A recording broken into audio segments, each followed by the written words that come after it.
The biggest thing was when my daughter ran into the room when I was arguing with my ex-husband, and she said, "Please don't argue, please don't argue, please don't argue." And that was the moment for me where I was like, I'm not going to live my life like my parents did.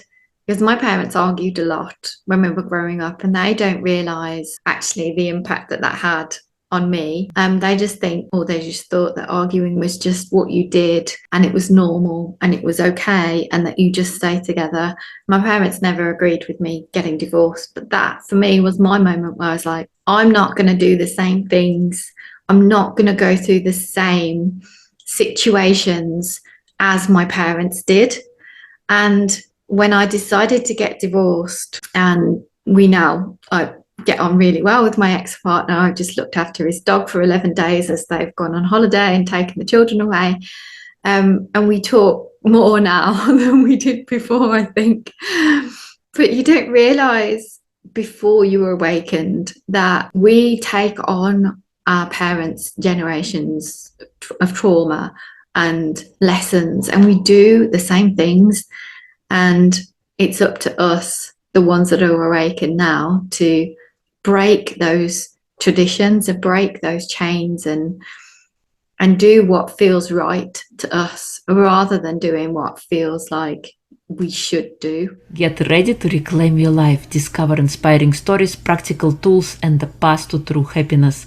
This is Reclaim Your Life with Irina. Let's begin the journey. Hello and welcome to Reclaim Your Life with Irina. Today we have a special guest, Karina Sophia, joining us from the UK. She is a mindset manifestation and transformational coach. She helps people to release trapped emotions and raise their vibration so that they can manifest their biggest dreams in health, wealth, relationships, and life purpose. She was married for 17 years in a relationship where she didn't communicate, and when she divorced 5 years ago, she found herself. She learned to regulate her emotions, left her 9-to-5 job as a single parent to live her purpose, helping other people so that they can live a life without regrets. Welcome, Karina. It is a pleasure to have you. Thank you. I'm so happy to be here. Thank you. Yeah.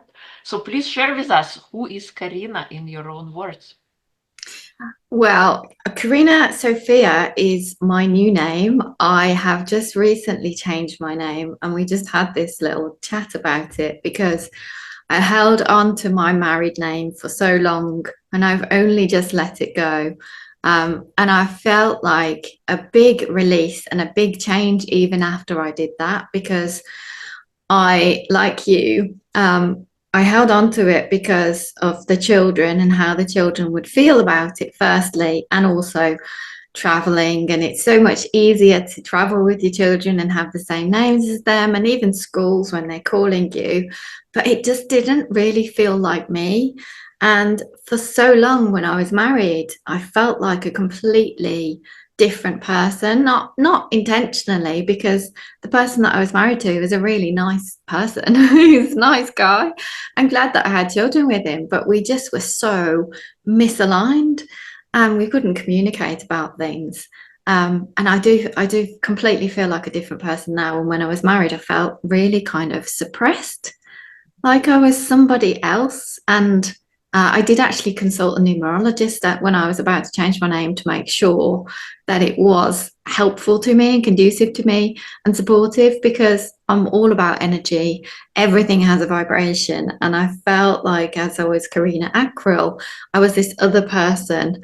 And then as soon as I released that name, all of the changes that I've been leading up to now feel like, this is the real me now. That's beautiful. Yeah, so I am so excited to have this new name, but I feel like I'm me that I was meant to be, the person that I was really meant to be. And as I've gone through my journey of being married, separating, going through the divorce, and that was a very difficult time, because when we were going through the divorce, we had to live in the same house while we were going through COVID. And so we lived in the same house, separated for almost 2 years. It was quite difficult. Well, at least a year and a half. It was a difficult sort of process.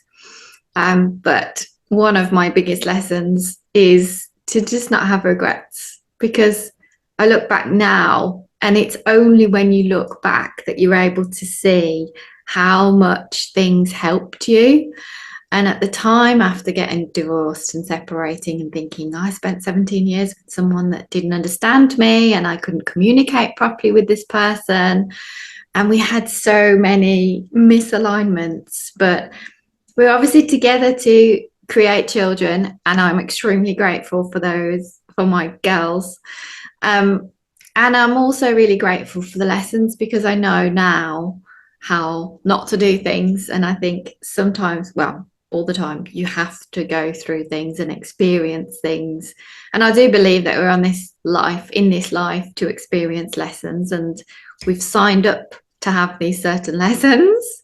Do you agree the same thing? Is that That's your right. belief or not? Yeah, yeah, totally, totally. Yeah. Life is all about experiences, and hopefully, with each experience, we're getting better. There is no failure. Everything is a feedback loop and a mechanism for us to have an experience. And then, if it didn't go so well, what did we learn from it so that we can make a better decision next time? Yeah, absolutely. So the next person that I'm with, I will absolutely have a man who communicates well with me and quite a few things, but a lot of things that I've learned about myself, and I have changed, as in I don't even recognize the same person that was married before. I was quite shy and timid. Now that I look back, in comparison to my ex-husband, who was really, really shy and really had difficulty having a conversation with anybody, people would say that I was quite outgoing. But having done a lot of inner work, a lot of journaling, a lot of EFT tapping, hypnosis, manifestation work that I got into, I now realize that actually there was a big part of me inside, that inner child, that needed a lot of love and confidence. And I definitely wasn't confident before. I used to be in my 9 to 5 job, and I would be shaking if I had to speak in front of 20 people.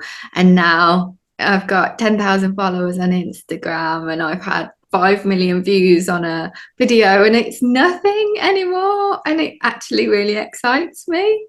But that inner work was so important, because we don't realize that as children, we're still holding on to these emotions of, oh, my mum's gone out to work and it's made me cry. And I'm still holding on to that fear of someone's going to leave, or someone's going to shout at me, or whatever it is. And yeah, I've changed so much, and I can't even recognize the person that I was before. And I just invite everybody to, if you haven't done the inner work, just start journaling.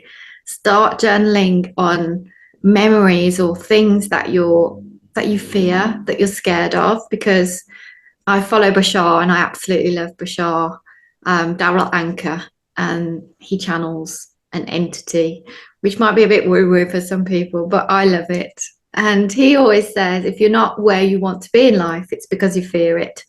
And that is so true, that our subconscious fears getting success or achieving success because of what other people will say, usually. And I feared, without really realizing, having a new relationship because of the way that my children would interact, because of the way that a past relationship had worked out. I felt so much guilt for getting divorced and putting my children through that. And I needed to do so much EFT tapping and journaling to be able to release that. And then as soon as I was able to let go of that, my life just completely changed. I was able to manifest a redundancy from the 9 to 5 job that I was in. They'd paid for my coaching qualifications, and I was able to start straight away into my new life, into my new business, with all the qualifications that I needed, and prepared and ready to go, exactly the right time. Beautiful. I love that. What are you passionate about?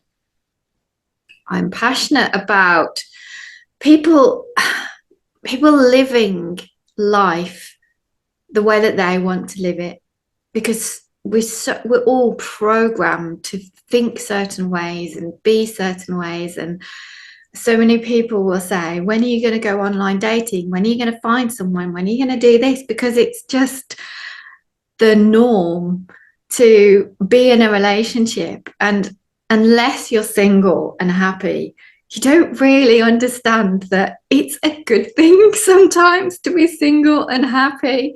And there are people out there who will maybe have children as a single parent, or just make decisions that don't fit the norm or don't do what society wants them to do. But you know what? We have all come to this earth to learn our own lessons. And this is my life, and this is what I have to keep reminding myself, because as I'm bringing children up, and they're almost 17 now, I've got twins, it's so difficult when they're your own children to step back and not push things onto them. But I have to keep telling myself, I'm not here to learn their lessons. They're here to learn their own lessons. And I remember actually a couple of weeks ago, one of them saying, like, have you got a boyfriend yet? Or no. Well, what would you do if I was gay? And I said, well, what do you mean? What would I do? I wouldn't do anything. It's like, what is that question? And I don't know whether they were kind of expecting some sort of judgment, which they'd never had from me. But I was just like, well, I'm going to ask you the same question. What would you do if I was, or whether I had a partner, or if I carry on the rest of my life? I kind of want to know what you think about everything. And thankfully, I have brought them up to be non-judgmental, and they said the same thing. Well, nothing, thankfully. But so many people create judgments based on their upbringing, based on the way that they were programmed to be. And I'm so passionate about just let people live, let people be. When I'm with parents or grandparents or older people, and they start to talk about people or gossip, or anyone actually, and they're just gossiping, and I just want to say, just let them be. Just let them do what they want to do. Yeah, you're so right. It's all, yeah, gossiping is like, doesn't solve anything, and it's all these judgments that people project onto each other and keep each other stuck instead of doing something different. Yeah, and I understand why, because we do it as a form of self-defense, that when people are talking about others, it's usually, and putting people down, it's usually because they have low self-esteem themselves. And so it's unconscious, but we're doing it because we actually feel like, I want to make myself feel better by putting someone else down. But I'm not into that. I'm not going to say that I'm perfect, because there was a time when I did used to do that, before I realized, and before I worked on myself, and before I worked on my own self-esteem, but not anymore. It's not a thing. Yeah. What makes your heart sing? What makes my heart sing? When I have a home that is like full of positive energy, and I help other people to have that same feeling. So right now, I'm doing a Feng Shui mastery course, because I've been into Feng Shui for the last 20 years. It actually helped me to get pregnant. It helped me to sell my house. And more recently, as I was learning manifestation, I was helping people with EFT tapping, with hypnosis, and realized that there was I felt like there was like a little missing piece. And so now I incorporate Feng Shui home reports as well, and help people with their homes, because we're in our homes for up to 80% of the time. And if you work from home, it's even longer. We don't realize that the home holds its own energy. And so when I help people it's like the home has like a circuit, an electrical circuit. And if you have something out of place, as in the wrong type of energy in the wrong place, then it can be like a break in the circuit. And so all we want to do is create that missing piece and put that circuit back together. And it's just like when you're born and you have your own astrology chart, that's personal to you, and that creates like your the way that you behave with others, the way that you interact, and certain things that will happen. Just like that, your home has its own kind of date of birth. So we create an energy, like it seals in the energy when the earth connection is when the earth is dug up and the home is started. And then the human connection is when the people are there, the people move in, or the people are there actually building the property. And then the heaven connection is when the roof goes on, and that's kind of the date of birth of the house. And so just like everyone has their own astrology, a home has its own kind of astrology as well. So we use Feng Shui to support people. And I am so passionate about this because the more I'm learning, the more I'm doing, the more I'm seeing the changes in people. It is like manifesting on a full moon and manifesting on the 888 portal, as opposed to doing your scripting and journaling and everything in a Mercury retrograde. So when the energy is pushing you forward, or when you're coming up against a block. And that's what I help people to do. And since finding out there's like 4 different house types, you can have a house that's good for people and bad for money, good for people and good for money, good for money but bad for people, and bad for money and bad for people. And when I see what is going on in people's lives and then I analyze the report of their home, it totally makes sense.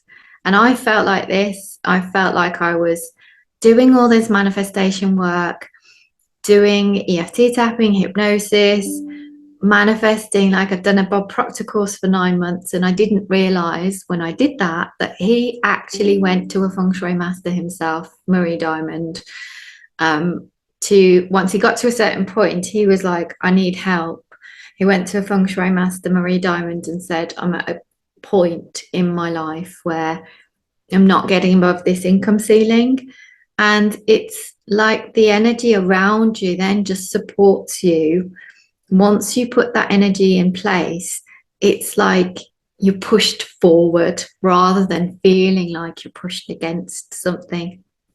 And so I absolutely love seeing changes in people, but I love seeing how they feel in their homes as well, and how they connect with their homes, because we spend so much time inside our homes that we don't realize that your home is like, it has ears and eyes and sees everything. It hears every argument. And if I think back to my last home now, where we were deconstructing everything and completely taking down walls, the arguments that took place in that house, it's not surprising because we were knocking it apart. So now I realize that when we treat our homes with respect and we can connect with our homes and find out the right elements. Feng Shui is all about the elements: wind, fire, wood, water, earth, and metal. And so the earth, the energy that moves around, has either good energy or bad energy. So we either want to dampen the bad energy or we want to increase the good energy. And once we do that, it makes a massive, massive difference to people's lives. And I love it. I am so passionate about it. And even decluttering and cleansing the house, like when you've had an argument or you feel some kind of negative energy in a room, just cleansing that room with sage or sandalwood, or just allowing the fresh air to circulate around, decluttering even, has a massive difference, makes a massive difference, because everything is energy, everything holds energy. And if you haven't decluttered your home for a while, I strongly recommend it, because I decluttered my bedroom, not realizing, firstly, I had my old wedding ring there. Secondly, I had a photo of me and my ex-partner that I was with after my relationship. And that holds energy, and that was in my bedroom. And the other thing is to look around your home and see everything as a metaphor. And so, are the things that are on your walls making you happy, making you cheerful? Do you have family pictures? Do you have loving pictures? Do you have artwork that brightens your life? Or are you looking around at a picture of a sad face? When I helped my daughter declutter her bedroom, she actually had a cushion underneath her bed with a sad face. And that is exactly what she was experiencing. And it's hard to explain and make people understand until you actually go through it and you start throwing these things away. And she has seemed so much happier since we just got rid of that one pillow cushion that had a sad face on it. You see, I've seen people with clients with people with, sorry, Angry Birds on the walls of children, and because it's a cartoon, and you don't realize that that's what they're manifesting. Everything around us we're experiencing, we're taking it into our subconscious. So we need to be really conscious and intentional about what we're doing, where we're putting things, and why we're placing things in a certain place. And I'm really passionate about doing things intentionally. Wow. Thank you. I always learn from my guests, so thank you so much for sharing. What was the moment in your life that caused you to wake up? The biggest thing was when my daughter ran into the room when I was arguing with my ex-husband, and she said, "Please don't argue, please don't argue, please don't argue." And that was the moment for me where I was like, I'm not going to live my life like my parents did, because my parents argued a lot when we were growing up, and they don't realize actually the impact that that had on me. They just think, or they just thought that arguing was just what you did, and it was normal and it was okay, and that you just stay together. My parents never agreed with me getting divorced, but that for me was my moment where I was like, I'm not going to do the same things. I'm not going to go through the same situations as my parents did. And when I decided to get divorced, and we now, I get on really well with my ex-partner. I've just looked after his dog for 11 days as they've gone on holiday and taken the children away. And we talk more now than we did before, I think. But you don't realize before you were awakened that we take on our parents' generations of trauma and lessons, and we do the same things. And it's up to us, the ones that are awakened now, to break those traditions and break those chains, and do what feels right to us rather than doing what feels like we should do. And now that I speak to my children and they can see that they're growing up in a peaceful household, two peaceful households. My one daughter, in particular, actually loves the fact that she has two houses and two bedrooms, and she gets to have best of both worlds. She gets to have a bedroom the way that she wants it in that house, and a different one in this house. And just growing up knowing that it's okay to be an independent woman is more important to me, to show my children that yes, you can be independent. You don't have to rely on a man. You can set up your own business. You can do anything that you set your mind to. That's way more important to me than doing what my parents did and staying together just because we think we should. But obviously going through that divorce and being in that household was a difficult time. And so that was what started me in my journey to, I've got to change something. And that was when I started to learn about the chakras. I learned Reiki, and energy healing was very good, very, very positive for me, but also meditation. I needed to quieten my mind and just release things. So firstly, I got into Feng Shui. That helped us to sell the house really quickly and find peace in our environment, knowing that we had to live together in the same house, and then finding peace within myself. And then finding peace in myself has been able to show my children how to be, how it's normal to actually be at peace and be calm and be able to speak to people kindly. And it's not normal to shout, to argue, and raise your voice. Yeah. What was the 3 biggest lessons you learned as a result of this wake-up call? One of the wonderful things about COVID was we were lucky in the UK that we very rarely get a nice summer, but that summer was a very warm summer. And so when I was living in the house with my ex-husband, and we weren't allowed like much time to go anywhere or do anything, I really, really relished in my hour of being able to go for a walk. And I made sure that I walked to the park. I grounded myself. I took my feet off. I walked bare feet on the ground for 15 minutes or more. I would sit in my garden for as long as I could and be outdoors and connecting with nature and grounding. I didn't realize at the time then was actually scientifically proven to lower cortisol levels, lower your stress, lower anxiety.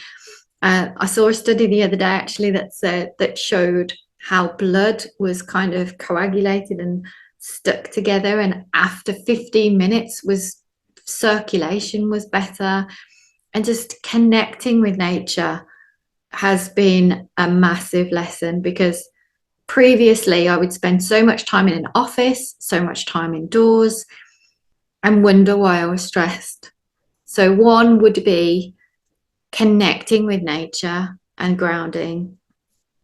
Gratitude and appreciation is another one that I've felt for so long after I got divorced, that I regretted being with someone that I didn't really connect that well with, instead of just saying to myself, okay, that's done. Just appreciate what I do have. And obviously I do appreciate my children and I'm so grateful, but actually I'm really grateful that he is their dad. I wouldn't want to have children with anybody else. I wouldn't want anyone else to have been his dad, so their dad. So being grateful for everything, but even waking up in the morning now, I'm grateful for a good night's sleep. I'm grateful for my bed. I'm grateful that I've got shelter. I'm grateful for the food that I eat and everything. With gratitude, Dr. Joe Dispenza has proven that 15 minutes of gratitude increases your immune system by 50% in as little as 3 days. So if it can have that impact, then it has a massive impact on manifestation. So that was another thing. Instead of feeling in victim mode like I was for so long, gratitude and appreciation. And then a third thing I think is just accepting lessons and allowing yourself the grace and the time to go through things. Like my spiritual master always used to say, divine timing is real and you can't force something. Like I do believe in quantum jumping, and yes, you can release resistance, but divine timing is important. And now that I look back, I'm actually really grateful for the time that I spent in that home, even though I didn't feel at the time like it was a good thing that I was kind of stuck in a house with my ex-husband and I wanted to be out. I now look back and I know that it was the best thing for the children. I know that there were certain lessons that I needed to go through, which strengthened me. It got me into meditation. It got me into grounding, got me into so many things. And then as I've progressed, learning different things, learning hypnosis, learning manifestation, learning from a spiritual master, learning Reiki mastery, now learning Feng Shui mastery, everything has aligned exactly as it was supposed to. And I now channel a Tao monk from China, which is the same area that Feng Shui came from, that I started channeling a couple of months before I got into Feng Shui. And I was like, why is this happening? And then it's only when it actually all comes together that you realize it was all supposed to be in that timing.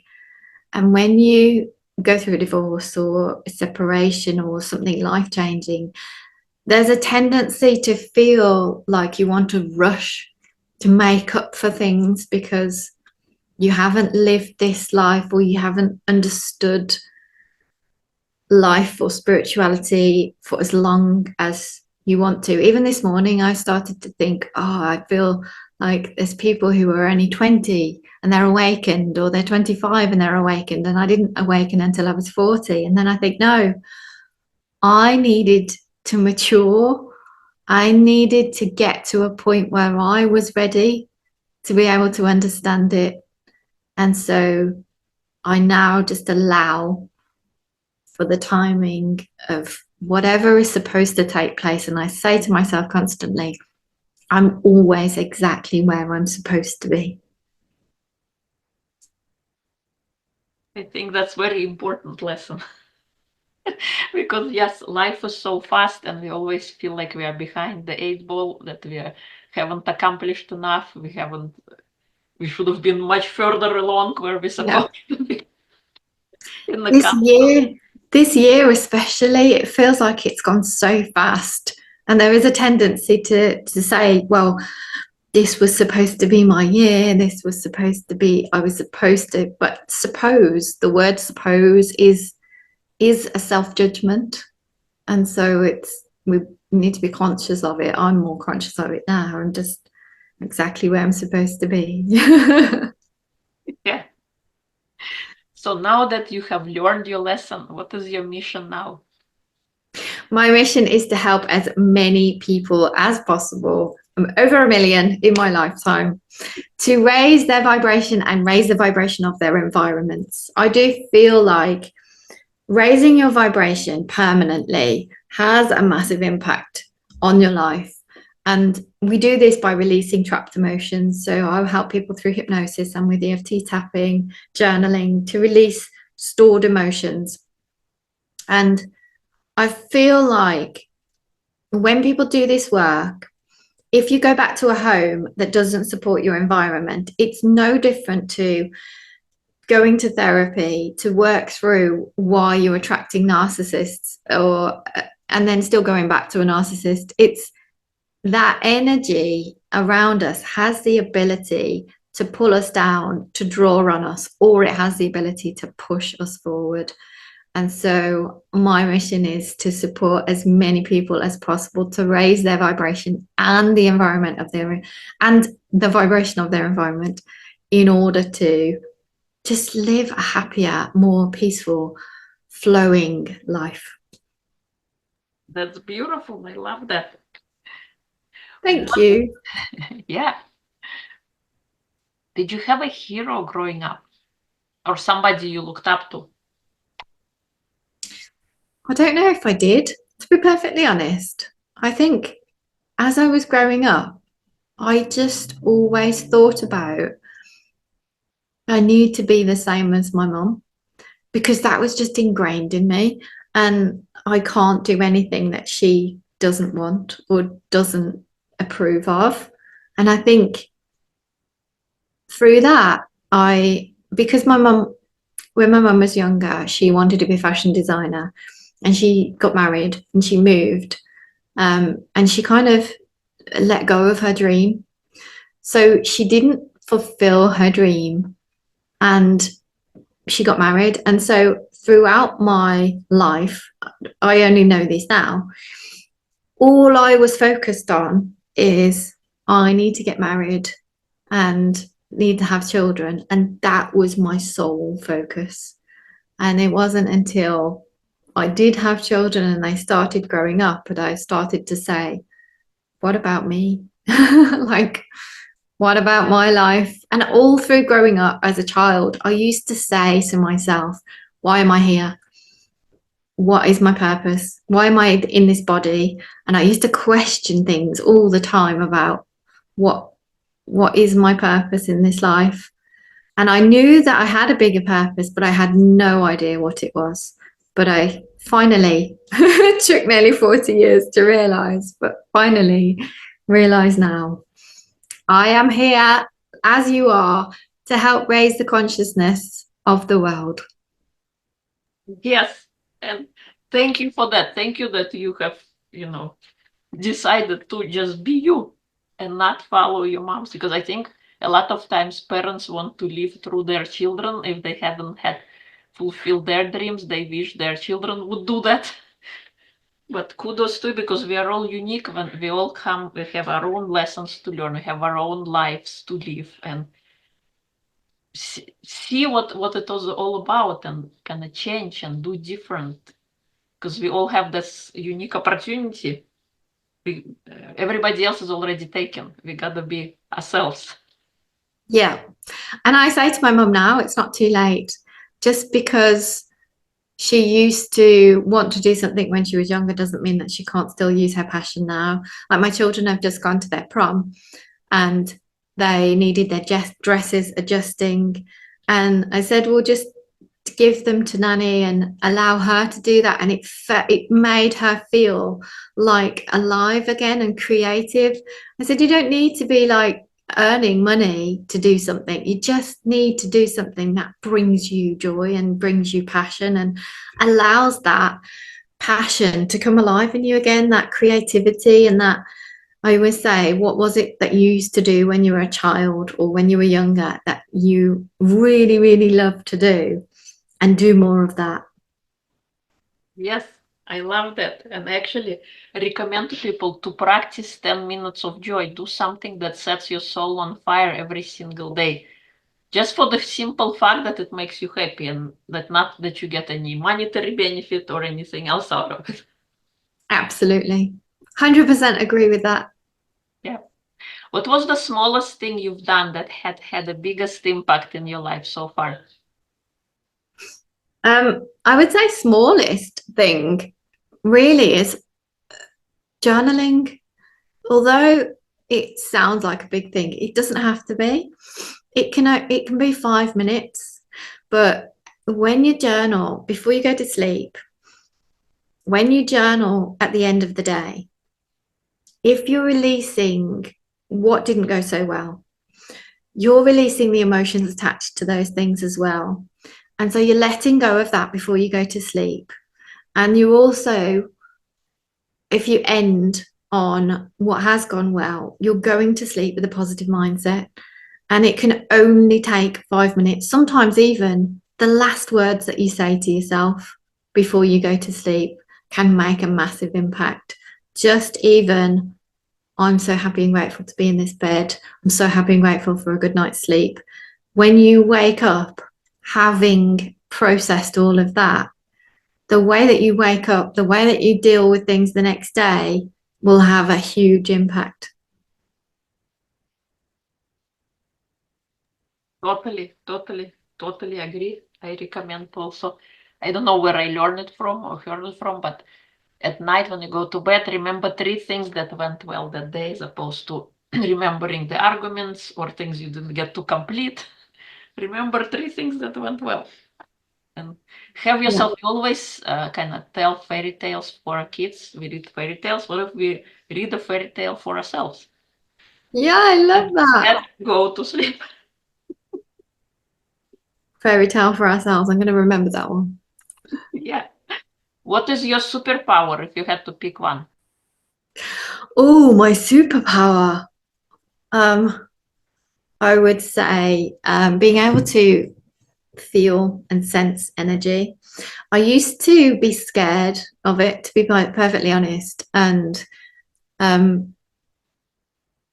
if I can see someone, and empaths will understand what this is like. If I can see someone or feel their energy, even from a distance, I will think, I don't like that energy. I don't want to go anywhere near them. And I'll avoid that person or that area or that room as much as I can.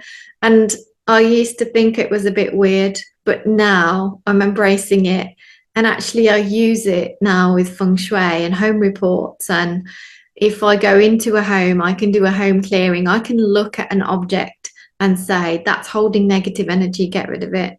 And I actually love that part of me now. And I've been able to do it in my own home. I've been able to do it in my family's home and clients' homes. And it can make a big difference.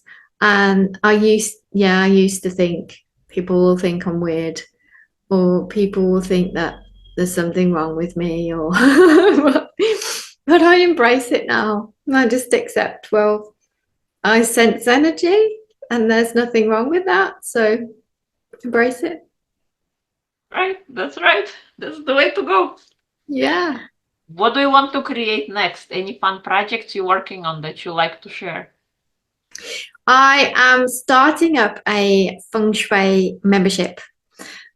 So right now it's only $111 for the year, 88 pounds 80. And that's a pre-sale, like beta testing. And within that, I will be teaching so many elements of Feng Shui. If someone then decides to get a personalized home report, they will, and they're a beta tester, they will get the discount off that they've paid for the beta testing course off the personalized home report. So I have been working on growing my Instagram, having the following that understand manifestation and are interested in manifestation. And I'm now incorporating Feng Shui and the home energy with that to really strengthen it. So I'll be working more with the homes, with individuals and their homes, and yeah, just raising the awareness. Up until a few years ago, actually, Feng Shui was banned in a lot of areas because of how powerful it is. And there were certain people, leaders in the East, who didn't want normal people to know about the power of it. Thankfully, it's back around and it's allowed again. So yeah, I'm spreading the word on Feng Shui and the energy in your home and how much of a positive impact it can have when your energy is all flowing well for you. Yes, I love that. That's amazing. I didn't know it was banned. Yeah, it was banned a few years ago. My teacher actually was learning 20 years ago, and even when she was learning, it was banned. But thankfully, there were a lot of people who were all of the masters were taken and put in jail or moved away, and thankfully one of them escaped. So this is probably why when you see things, you see so many different versions of it. So I have a tried and tested over 30,000 homes, 30,000 clients, and I've tested it with myself, with my family, and I use what is called Flying Stars Feng Shui as a combination of form Feng Shui and also classical Feng Shui. Some people use the standard where you just take a home and use the same energy and that every home is the same, but it's just not. It doesn't work that way. And just in the same as like us, we're not the same. And our homes have a birth, a date. So yes, that's what I'll be doing. Awesome. Yeah, awesome. Congratulations on, creating that and learning that. That's amazing. Is there anything I haven't asked that you'd like to share? Follow me on Instagram at the Graceful Healer. And that's it. No, just everyone be aware, and you're not mad if you sense energy, because we're all energy. And if you sense something that's off and you want to avoid it, avoid it. If you see something in your home and you don't feel that it feels right, we are an energetic vibration to our homes, and I believe that we have a soul contract with people. We also have a soul contract with our homes. And so when we move into a home, we are a vibrational match to that home. And it may be that certain things, as we develop ourselves and raise our own vibration and release trauma, that certain things in our homes don't align anymore. And go through your home, declutter, remove anything that reminds you of anything negative. Especially, Bob Proctor even teaches this to go through your wardrobe, throw away things that don't align with you anymore. Because when you buy certain clothes, you're aligned with that. And if you're not that same person anymore, get rid of it. Allow yourself to let go of the old you and the old vibration, and that makes space for the new. You're so right. I gotta go declutter my closet. Yes. Declutter your closet. Yes. Awesome, awesome.